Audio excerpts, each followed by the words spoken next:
Zdravo svima, moje ime je Nikolis Duša. Student sam završne godine stomatologije i aktivista sam Crvenog krsta Kragujevca već 2 godine. Imajući u vidu značaj novonastale situacije, odlučio sam da dam svoj doprinos i priključim se jedinici call centra.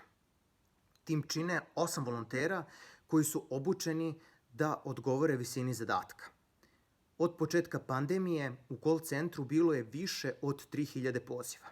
Širok dijapazon poziva bio je vezan za pakete pomoći, pakete starijim licima preko 65 godina, dostavu namirnica, lekova, kao i mnogi drugi. Kao posebnu stavku izdvojio bih psihosocijalnu pomoć. Njen značaj se ogleda u saslušanju i razumevanju postojećeg problema jedinke, kao i rešavanju istog na najracionalniji način. Iskustva koje sam stekao u međuvremenu su od neprocenjivog značaja, zahvaljujući izuzetnoj saradnji sa članovima tima, saradnicima Crvenog krsta i terenskoj jedinici. Trudili smo se da svima izađemo u susret. Moja poruka aktivistima Crvenog krsta širom Srbije je da budemo ljudi.